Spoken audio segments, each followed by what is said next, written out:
Welcome to the Gunnison River Simple Guide to Fly Fishing.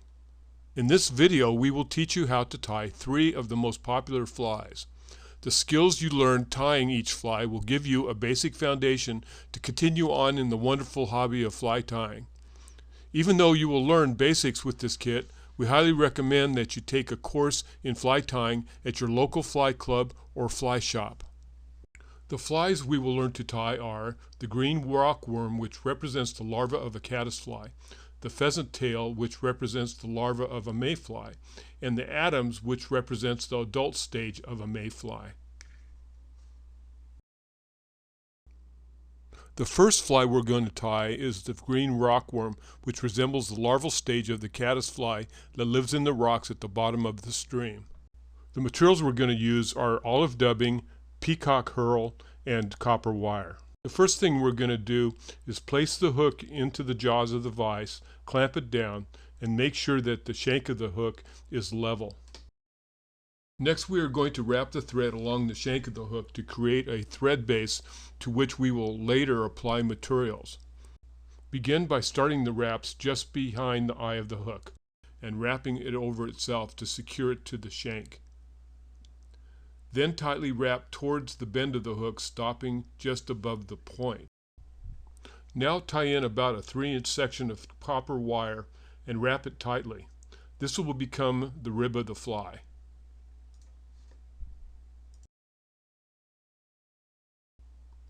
Next, we are going to apply dubbing, which will create the body of the fly. Take a small clump of dubbing and twist it onto the thread. Keep applying it until you have about a 2-inch noodle of dubbing. Make sure you don't apply too much to the thread, as less is better. Once you've created about a 2-inch noodle, begin wrapping the thread forward until you run out of dubbing.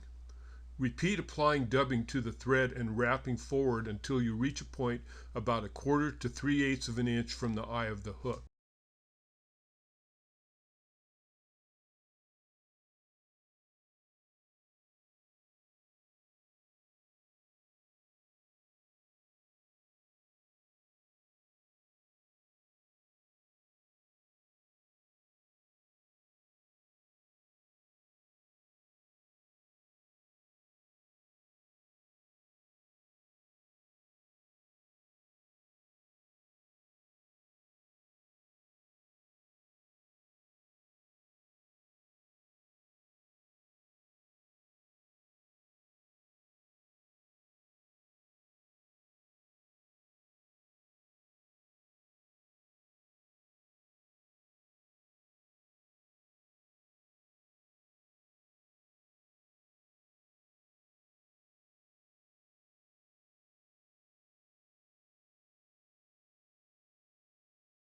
Now wrap the copper wire forward about 5 wraps, creating the rib of the fly.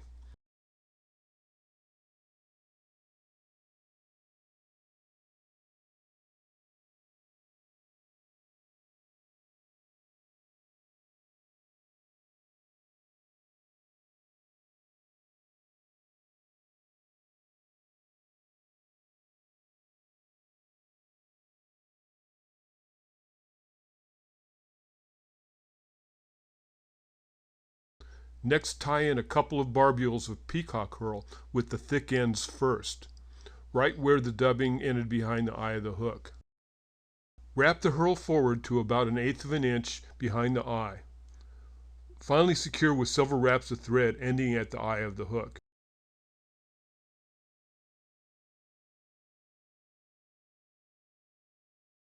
Make 3 half hitches to secure the thread and trim the tag end.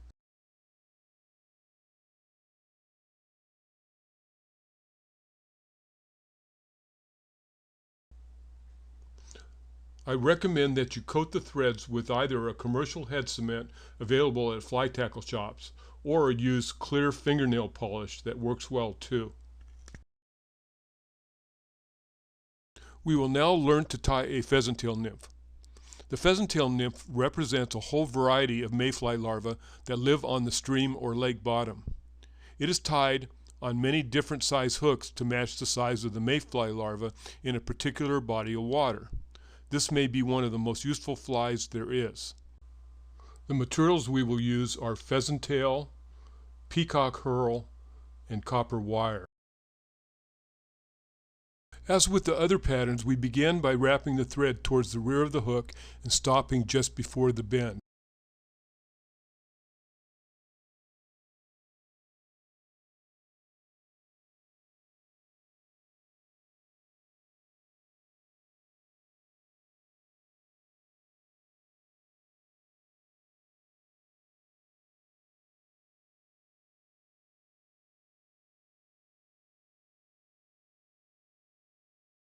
To create a tail, we cut about 6 to 8 barbules from the pheasant tail feather and tie them in at the thread's position at the bend.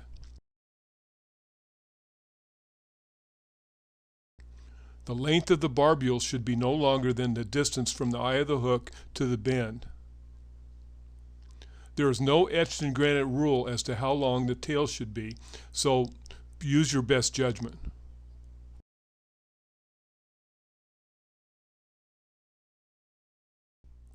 We again begin by wrapping the tail with a loose wrap to position the barbules, and then tighter and tighter until the tail is secure.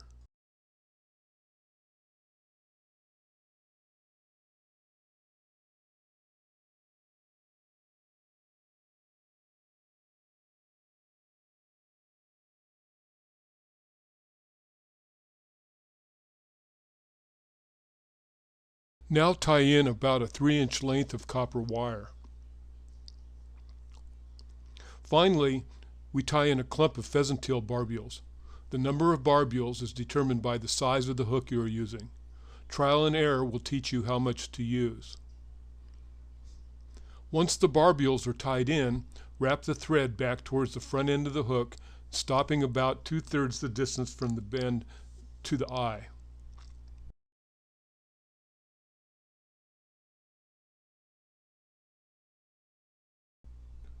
Take the barbules between your thumb and forefinger and wrap them around the shank of the hook to the position of the thread. Make about 3 wraps of thread to secure them.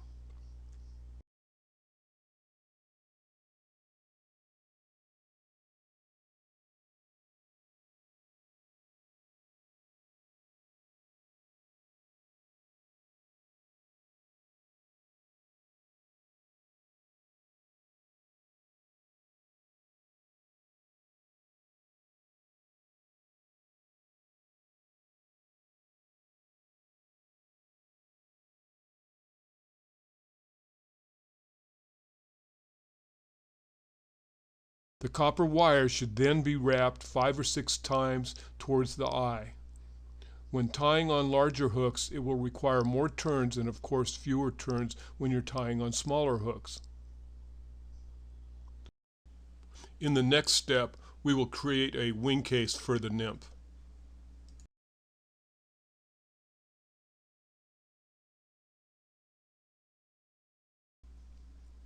With your scissors, cut about a 1/4 inch section of barbules from the pheasant tail feather.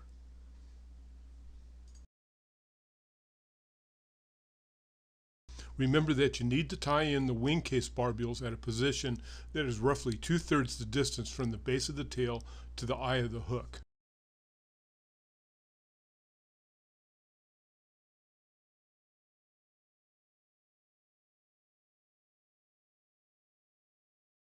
To create the thorax of the nymph, we will now tie in the peacock herl. Take a couple of strands of peacock and tie them in at the base of the wing case barbules. Wrap the thread forward to a position that is about 1/8 of an inch behind the eye. Incidentally, this distance may vary depending upon the size of the hook used.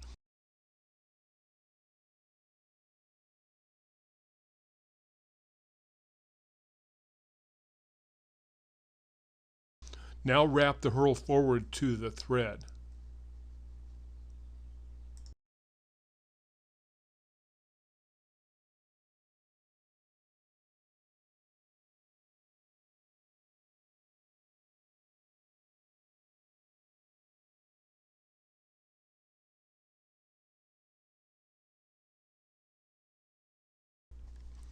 To create legs, cut about 3 barbules from the peacock tail feather. The webby ones closest to the base of the feather make the nicest looking legs. Tie in the legs at the thread position or in front of the thorax. Lay the legs at about a 45-degree angle to the shank of the hook and take about 3 tight wraps of thread to secure it. Do the same for attaching the legs to the other side of the nymph. Leg length should be about 3/4 the distance of the hook shank between the eye and the bend of the hook.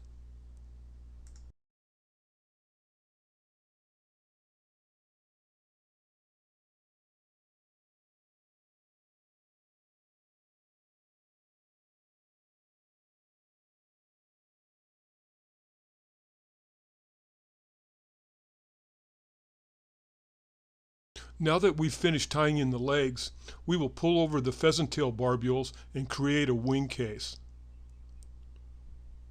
The final step will be to finish up with several wraps of thread and apply head cement.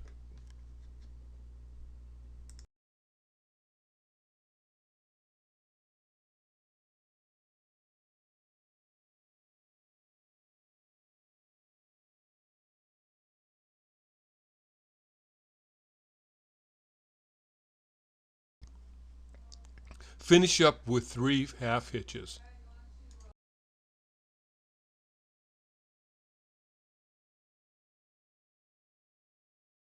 We will now learn the techniques for tying dry flies. The Adams, like the woolly bugger, which we learned to tie earlier, is one of the most successful flies ever developed. The reason it is so successful is because of its neutral colors, silhouette, and appearance from below the surface of the water make it look like a large variety of adult aquatic life forms. Though originally developed to represent an adult caddisfly, the Adams has proven itself during hatches of several different varieties of mayflies too. The materials we will use to tie the Adams are gray dubbing and 2 hackles, one grizzly and the other brown. We begin by wrapping the thread from the eye of the hook to a position just before the bend. Remember that when you begin, wrap the thread over itself to secure it before continuing to wrap down the shank of the hook.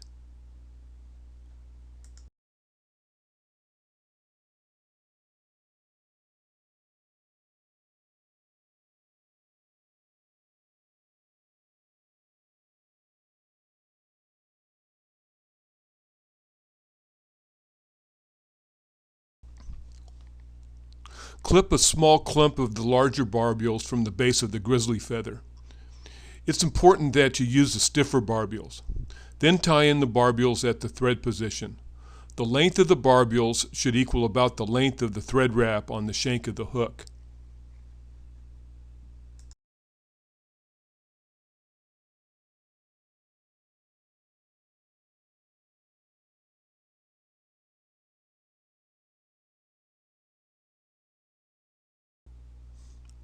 Now clip a clump of barbules from the base of the brown hackle.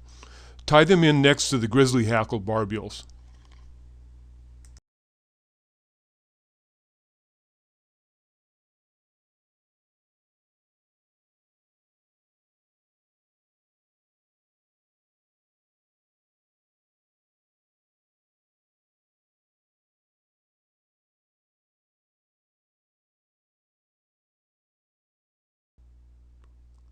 We will now begin applying the dubbing.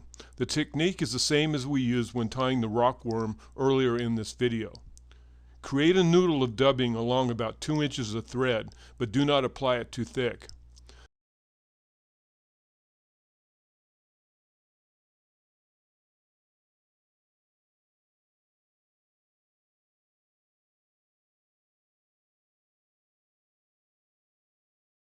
Then wrap the thread in the dubbing forward, creating a taper as you go, to a position about 2/3 up the shank of the hook.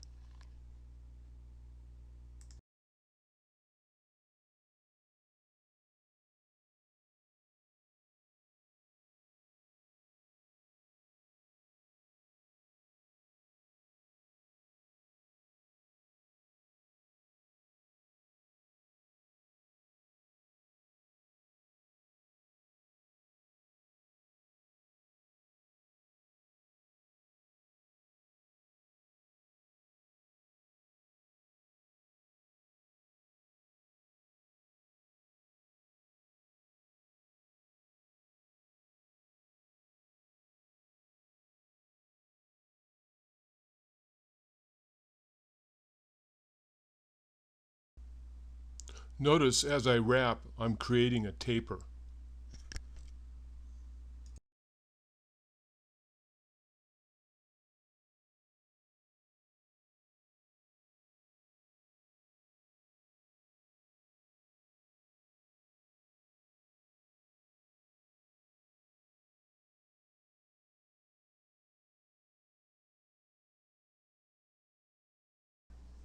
Wrap the dubbing to about a third of the distance from the eye of the hook.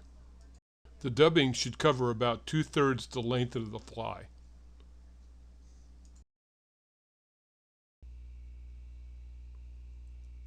Next we will wrap the hackle around the shank of the fly. Take a brown hackle feather and clean off the soft feathers at the base of the stem so that only the stiff barbules are present. Then tie in the end of the quill to the hook shank, just as you did when tying the woolly bugger earlier. Position the feather so that the concave side faces the rear of the fly. Make 4 or 5 tight wraps. Now do the same with the gray grizzly hackle.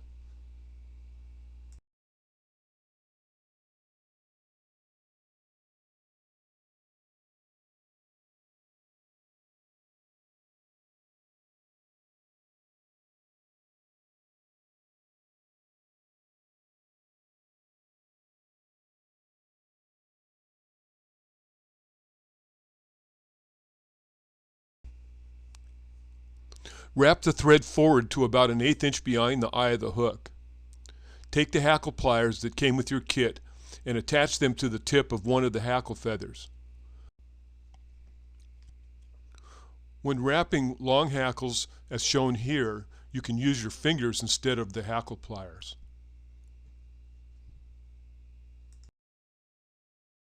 Then wrap forward to the position of the thread.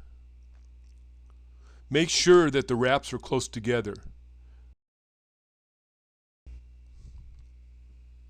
Take several tight winds of thread and clip off the excess feather. This style of hackle wrap is called palmering.